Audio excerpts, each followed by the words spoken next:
Well, we've got a very interesting year that's kind of developing here, and I think if I'm going to start anywhere, I'm going to start as really, if you're not a fan of the Yankees, the Phillies, the Orioles, the Braves, or the Dodgers, your team's probably not doing so great right now. It does not feel like there's a lot of exemplary teams in baseball at the moment. I think in the American League, and if you didn't pay close attention, the Orioles got off to a great start, and the Yankees are ahead of them by percentage points in that they have the same amount of losses as we record here on Sunday. The Yankees do have 4 more wins. But they have 4 more wins, and the Yankees are in first place, and they're getting great pitching, and now the hitting is really starting to come around because Aaron Judge, as you said, is coming around. Garrett Cole is on the way back. And I think though I did name those teams, you do have to give a lot of credit to teams like the Guardians and the Royals, who are also putting up pretty impressive The records. Royals are impressing me because this is lasting longer than I thought it was going to. You've been ready for them to fall off this whole time. And I thought the Tigers would have sort of, taken the step forward that the Royals did this year. And obviously, aside from the starter we spoke about last week, Tarek Skubal, they're just kind of bumping along around 500. Well, their big issue is that the pitching is there, I think, for the Tigers, but that lineup does not seem ready to really take that next step. And there's going to be days where they hit and they win, and there's going to be days where they just don't hit at all. And I think that's the same with the Royals too. Is I think that now they, on the other hand, have hit better than you would have expected them to so far, and they've pitched reasonably, maybe even really well. Seth Lugo was having like I want to say a Cy Young season, but his best very good season. Yeah, that's for sure. That's for sure. And and the White Sox, I think they had a little winning streak. They're 6-4 in their last 10. And I think that's kind of like what we remember with the Reds from a couple of years ago when they had that just absolutely dreadful start to the season. They then ended up playing at a lot better clip the rest of the way. So it was kind of hard to expect the White Sox to be as incomprehensibly bad as they were. I don't know. I still think that it's a rough go. Okay, understand. When I'm saying that means they're just like a 300 winning percentage. Right, and they've gotten some good like pitching. 150. Right, from guys that you don't necessarily expect it from. Yeah, exactly. So who's their starter? I'm thinking it's not Garrett Crochet. There's another starter there who's had a really good start to the season who you really weren't counting on having a great season. So we'll get that for you. And on the other side, conversely, we get on the Rockies a lot. And I'll just mention them for a second because they too won a bunch of games in a row, thrilling their fans, to have a streak where they actually were positive. Then of course they went right back. Well, Fetty's had a really good year. Eric Fetty, we talked about him, before. And and the Rockies, too, then they lose 2 in a row after they win, I think 7 in a row or something like that, which you didn't even think were possible. And they'll always have that 7-game streak, the Rockies. I guess if that's what they want to hold on is we played really well in one stretch in the late game of May. You also mentioned the Astros, and they're 8-2 in their last 10, and obviously playing a lot better. And it sort of coincided with Justin Verlander coming back into the rotation, and I don't think it's an accident. No, I mean, they're 6 games under 500. Probably the biggest thing for them is neither the Rangers nor the Mariners are playing particularly well right now. Nobody ran away. Right. That division would feel very different if you had a team like the Phillies or the Yankees or even the Guardians sitting up there at like just about 30 wins over you. Whereas right now you're like, oh, we've got the Mariners who can't really score and they've only got 25 wins, and Texas is hovering around 500 and Corey Seager's still asleep. Right. Okay, yeah, we can come back into this. If you had to pick a team between the Mariners and the Rangers to be the team that the Astros are going to have the most difficulty beating in the division, because one of those teams they'll get past. My assumption is the Rangers, just because it's hard for me to believe that lineup won't come around, whereas the Mariner lineup isn't. The Mariners would need some kind of trade at the deadline to bring in an offensive player, or maybe even 2 to really correct it, because they're scoring a very low number of runs. That's going to make it really hard to keep doing as well as they're doing. But even with as good as their starting pitching, that pitching is good. Wow. Yeah, it's just a lot of guys who can spin a gem out there for them, and they've managed to sort of get over a rough start, and they lead the division. So let's give them credit. Oh yeah, where it's due. And our Mets got to see the class of the division this past week, having home games. They finished a series with Atlanta last weekend, and then they played the Phillies in 4 straight games, 2 in New York and 2 in Philadelphia, and that didn't go particularly well. No, and we saw why the Phillies right now are the class of baseball, really, at 33-14. Their offense, top to bottom, they have a lot of guys in that lineup can heat, especially with guys like Bryson Stott and Alex Bohm coming along. That's now a very deep lineup that's going to give a lot of people problems. And as long as you got that 1-2 punch of Nola and Wheeler at the top of the rotation, The bullpen's good enough. But you're not talking about the best pitcher on the Phillies Right. roster this year, a guy who's in it for the Cy Young right And now. that's Ranger Suarez at 8-0. We mentioned him at the top. He's been unbelievable, and not just the 8-0 record, because you can get sort of, put off by just the Right. one-loss record, but he's done it with all the advanced stats as well. And he's been a guy that's been mostly known as a big game pitcher in the playoffs. So the fact that he's having an unbelievable regular season for them, They're you gotta good. feel good. I went watching the Phillies play this week, obviously quite a bit. They're very good. I don't even think they've necessarily got a full-strength Bryce Harper back at this point, but he's in the lineup, obviously, and contributing. And the guy that I keep sort of, looking at, and they say he's the future closer there, is Orion Kerkering. And what a great baseball name, by the way. Right. He's got some. They got some guys with nasty stuff in the bullpen, and he is one of them. So the bullpen, which we've always gotten on there, not just us, everybody gets on the Philly bullpen. No, that bullpen is, so now that Alvarado isn't the only guy there, I think Kerkering, they said, might be the closer by the end of the season. Right, now that you're not relying on Sir Anthony Dominguez and Alvarado for every single game, now you've got other guys in the bullpen, because it's not just Kerkering. There's other guys that they bring in that have some really good stuff, and that makes them tough. Yeah, and I think Dominguez has not. Dominguez hasn't had a great season so far. So anyway, so Anthony has got to get back up there to have them. And then they'll be really tough. And the Braves, quietly are. Well, they're getting a year from Chris Sale. And didn't you know that was going to happen? Well, but you have to. There's part of me that's worried. Because it's just like, okay, wait a second. You're getting all these starts from Chris Sale right now, and he's being really good. And if there's one thing I can count on, it's Chris Sale's inability to pitch an entire season. Yeah, that's true, and that is going to be the question. To this point, he feels like, he is back 100%, and that he is sort of on the track that he wasn't that kind of a pitcher. And I'm in his mind, he's thinking, let me put together another 3 or 4 years, of really me, and I'm a Hall of Fame candidate he's gotta now. Put together one before I'm ready for me to even think about him having some kind of impact on this postseason. And a guy who continues to have an impact for them pitching wise, who's ageless, I guess, is Charlie Morton. Right. I mean, every year you come and going, well, come on, this has got to be the year where the guy just can't get it done. And boy, he just gives them innings and gives them quality innings, and is there. He takes the ball too. But it's the kind of thing with these older players, and we've seen it with some of the older players on the Mets, that sometimes when guys go, it's fine until all of a sudden it's not. Yeah. And sometimes it could be the kind of thing where Charlie Morton's good until all of a sudden he has a bad start, and then he stops having good starts. Right. So if you had anything to worry about, if you're going to pick on the Braves, which you really can't, but pick on them for anything, is can Sale and Charlie Morton be this good in August and September? I mean, they're still 26-15. I think they're going to be okay. So the rest of that division, like we said, the Mets are really scuffling at best. The Nationals and the Marlins, all of them have sort of shown themselves to be not of the ilk of the Phillies and Braves. They're teams that are hoping to compete for a third wild card spot.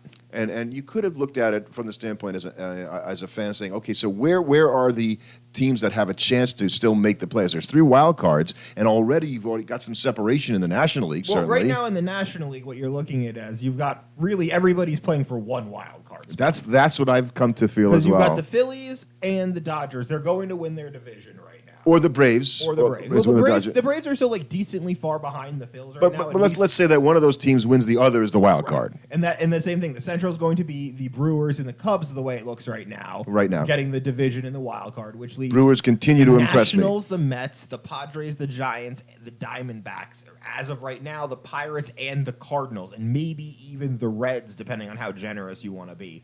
All sort of hanging around for that third and final wild card spot. So it's going to be very interesting to see how that shakes out between really now and the All-Star break, because I expect those teams to stratify themselves. You're not going to have a bunch of teams in the middle of July going into August that are deeply below 500 that have a chance at the wild card. And only because we talk about the Pirates a lot in this podcast, and we kind of, without taking pleasure in there, they start well and then they kind of, go downhill from there. I think they're where they should be right now, and maybe they'll get a little bit better than they are, but they're not a playoff team. I thought the Reds were, and so I wanted to ask you, what is going on with the Reds? Because I know they've had some injuries, certainly key injuries, but they're just not playing well. Their lineup isn't hitting the way they expected it to. You had Right. all those gun guys like Spencer Steer and all that. They expected these young guys and LED de la Cruz to really be this super powerful lineup, and they haven't been. And then the pitching's been good, but it hasn't been so good that it's been able to offset the fact that they're not getting some of the performance. And they don't know who that guy and Joey Votto obviously is gone now, and he hasn't been an excellent player for them for a number of years. But they're missing a big presence like that in the middle of that line. And who's the rotation? Like, if we know who's in the rotation, we think, but who's like? Is there one guy in there like a Paul Skeens even? They thought it was going to be Montas, right? I think he was the guy, and then Hunter Green, right? But neither one of them is really being that guy for them. So I think they've got a lot of. I like their young pitching. I have for a couple of years now with Abbott and Nick Lodolo and whatnot. But it makes me scratch my head, just like it does in the West with the Arizona Diamondbacks. Going, okay, maybe they overachieved a little last year, but talk a little bit about how they could be sort of where they are for so long. I would have expected them to make a run, particularly in a division that outside of the Dodgers doesn't really have another team that's distinguishing themselves. Well, I think with the Diamondbacks, if we're being honest with ourselves, that was a team that if you look at them, you can't totally talk about them and be like, oh, well, they were a World Series team last year. They should be so much better than this. They were also a 500 team last year that got hot at the end of their regular season. Now, they played phenomenally well in the postseason. They made the World Series, and they made that a fun World Series. But at the end of the day, do you believe that the Diamondbacks you only saw in the playoffs, Lacey, that's the team that they are, and the team we saw in the 100s? That's what I thought. Right, and it's looking like that's not quite the case. I mean, Carroll may be having a tough season, but it looks like more they were the 500 team they were most of the season that got hot at the right point. Now, Corbin Carroll's not quite performing the same way that he did last year in his Rookie of the Year, but you were always going to expect there was going to be a bit of a sophomore slump, and it's only May, so he could turn around and have still a fantastic season. But I think that was not a particularly deep lineup. And Ketel Marte had what was a career year last year. So it's hard for him to expect him to perform at that level consistently. And the same way Randy Arozarena had that unbelievable postseason for the Rays a couple years ago. It was hard to expect Gabby Moreno, who had that kind of postseason for them from the catcher position, to just come out and be that player for the rest of his career coming out of the postseason. That's not a fair expectation to put on a guy. So I think you make great points that, all of those guys, we thought they were going to be those players they did against the toughest competition in the World Series, and it's not so easy. And the pitching hasn't been that great. Which is surprising, right? Because to me, it's surprising because I thought with Eduardo Rodriguez, and then you go and get Jordan Montgomery, and you look at but without those guys, it's just not quite the same. And Rodriguez didn't start the season pitching for them, so there's still. I think Zach Gallen's been pretty good, but Brandon Pfaadt hasn't been. He had a couple big postseason starts, but. Sometimes guys can have a couple big starts, and that doesn't mean they're suddenly going to come into the regular season and dominate week in and week out. And I'm not the guy that should ever talk about Merrill Kelly because I obviously have a big bias. Right. He's pitched okay. But that was a rotation that you were really counting on for them to be a strength, and they've given up 221 runs this year and their bullpen was very, very good this season before. And I know Sewald's brought a couple of different saves this season. So that just makes things hard for them when they were counting. They needed to. When you're playing a very small ball style of baseball, you manufacture runs, you pitch well, and you play well. It's going to be hard when you suddenly stop pitching quite as well and hitting quite as well. When you're winning by margins and one part of your game takes a step back, even a little one, that can have a knock-on effect where now you're struggling to win a lot of games. And the problem is if you play in a division with the Dodgers, right, all the other teams are really, they're not playing for the division title. You're playing for one of the wild cards. And so now, you've got to beat out the other teams for that wild card. And so the Giants, everybody's injured, right? We talked about, their whole team's on the IL. The whole thing's on the IL. I mean, Luis Matos comes off the bench yesterday and drives in 6. Their big off-season signing, and Jung Ho Lee is now out for the year with a torn labrum. So that's going to be a knock-on effect where even if they're able to kind of get through these days, it's going to have an effect on them long-term. I think Conforto is out right now. Oh, really? Blake Snell is out right now. So they're missing a lot of guys, which is just going to really hamper them. I don't see how they can recover. In a division where you don't have the freedom. Now, there's not a lot of divisions where you have the freedom to do that this year, not at least with the Guardians and the Royals playing well in the AL Central. Really, the only divisions where it's kind of wide open, so to speak, are maybe the NL Central and the AL West. Right, but in those divisions, the AL West I think is unique in that the NL Central only has those 2 teams. Or at least the AL West has a bunch of teams. You're not expecting the Pirates or the Cardinals or the Reds to suddenly figure it out. I thought the Reds were the most likely of those 3 teams to do it, and they are getting themselves so deep in there, they're going to probably just be a wild card hopeful. And I think it's like just to kind of close out the West because it is worth talking about the division-leading Dodgers. Do you think that they're pretty much wrapping up the division here in May? It feels like that to me. I mean, it's only a 7.5 game lead, but when you see the Padres, and of all the teams, right, the Padres, the Diamondbacks, and the Giants now, I'd have to say, even though I think I might have picked the Diamondbacks to be second, the way the Padres look, you could see them getting on a streak and playing really well for a while, and being more than they are right now. But the problem for them is it kind of feels like what the Mets had to deal with in 2022, where it's like, we went 13-1 over our last 14 games. Oh, the Braves went 12-2. We gained 1 game. Right. They're not going to. You're not going to catch. You're not going to catch the Dodgers because the only way you're going to catch the Dodgers is if you perfectly time your streak of good play with the one streak of bad play the Dodgers are likely to have this year. Because there'll be some streak of play where like there's a 10-game period where they just don't play great. Because every team has that. They go 2-8 or something. But unless you happen to also go 8-0 in that time period, it doesn't matter. You're screwed. You're never catching them. The Dodgers had a streak about a week ago where they had, I think, 17 games in a row where they allowed 4 runs or less. And so that's going to make it really tough. So they get Walker Buehler back, right? They haven't got some of the other guys back yet, but they're going to get some of those guys back. So just think about this team with more pitching. Right, and they're going to need that pitching because they do have the Diamondbacks coming into town this week. And that's a big series for the Diamondbacks trying to kind of get back into this division and compete. And then, the same way for Detroit, who's heading down to Kansas City to play.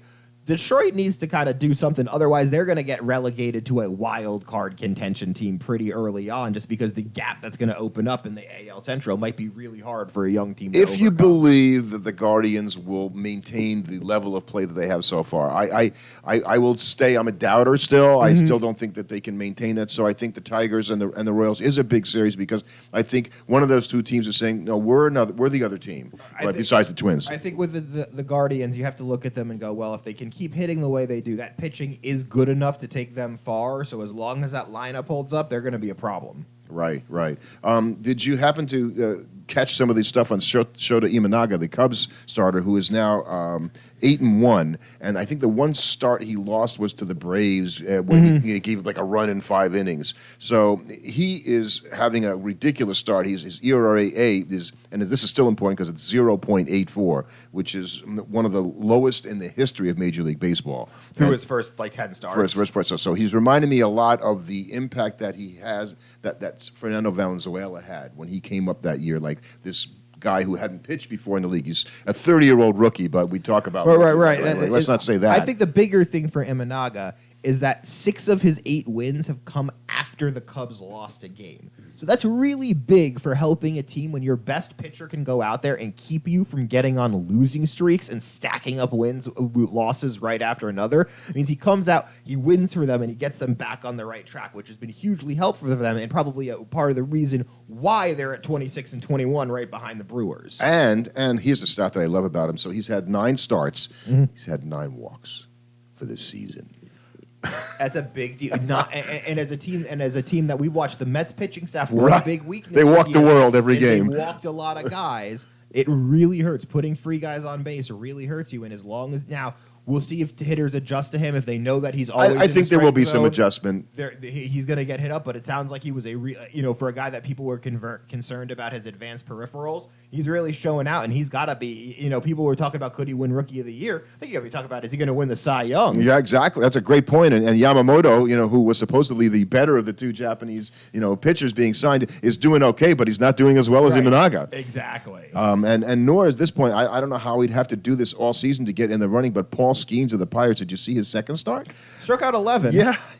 I mean, this guy is comes out and thinking, okay, so why was he in the minor leagues so long if he could pitch like this? Because he wasn't in the minor leagues long. Well, he was in for a month and a half. That was it. Yeah. So, and the Mets have a young phenom that they keep trying to spin in the same vein as Paul Skeens, who he wasn't a number 1 draft pick or anything like that, Christian Scott. And the other thing happened with him, which is his second start, he went out there and they rocked him all over the ballpark. And so now he's got to go back to the drawing board and go, okay, what do I got to fix now? And this is a part, and Skeens will have this happen to him too, right? He'll have a bad start or something like that, but what happened? And how they react to those kinds of starts are a lot of times what's going to make them a major league pitcher. Exactly. If they're successfully able to do that.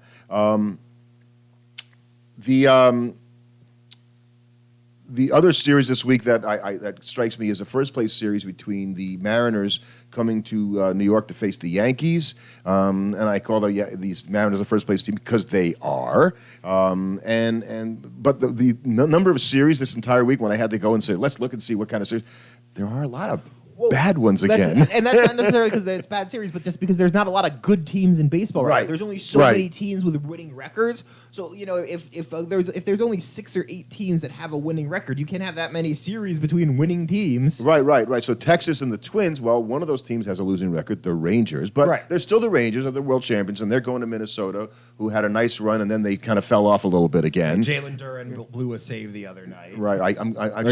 I'm going to go to the convention this year, the Sabre convention, and one of the things is going to a Twins game, and I'm looking forward to hearing hopefully got to see his intro. His intro with the bell clanging and all that, because I've seen the Edwin Diaz one at Citi Field, and I really want to be a part of that. Milwaukee's a first place team that we talk about, and they're going to go to Boston. The little team that's still in there, fighting for it. And the Red Sox have impressed me, and I always say the manager is as responsible for that as anything, as I think he's maybe the best manager in baseball. I think the Red Sox, the thing you have to be impressed with is this rotation has been so much better than anybody could have expected. And it can't last, can it? I don't think you can expect it to. It can't last, can it? Right. And I think we're all waiting for the clock to strike midnight and that carriage to turn back to a pumpkin for them, because it's hard to believe that this staff is going to keep pitching this well. And I scrounged and I found one other series, and it's really and then I saw you this. So I'm going through our notes when we're recording this episode, and I'm like, upcoming meaningful series this week. I'm like, you really wanted to stretch this. Is this just because it's a rivalry series? Yeah, I also the Cubs and the Cardinals. I've buried the Cardinals like 4 times, already this year. So much to the chagrin of every NL Central fan base. And so they are at home to take on the Cubs, and the Cubs could finish them right here. Put them in the basement. Right, exactly. Bury them. So I just was interested to see what happens there, because I think the Cardinals really are not a good team, and they're showing that to be the case. They should be, by expected win-loss ratio, they should be the worst team in the division. They should be 18-27, and they're 20-25. So they're not projected to be very good. They've been projected to be struggling a ton.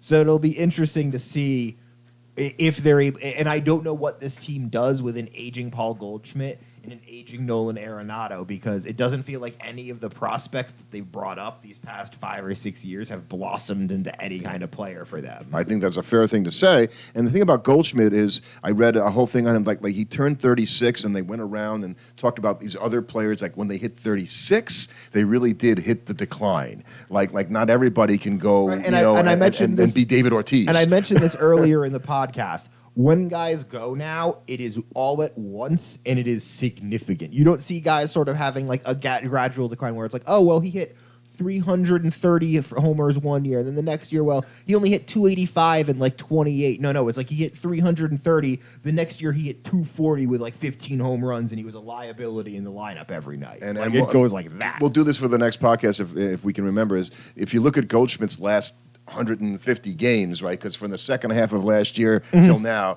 he has been. This is like almost a season that he's been this guy who's not the Paul Goldschmidt that I keep saying is going to go to the Hall of Fame one day. And I'd hate for Goldschmidt. I don't think this will endanger his chances, because I do think that he'll be, one of those guys. He'll make it, but this isn't helping. That's for sure. I mean, the guy's hitting 211 with a 293 on base through 44 games this season. So it's not like he's not playing. He's got 4 homers and 16 RBIs. He struck out 63 times already. Sounds like he'd fit right in the Met lineup.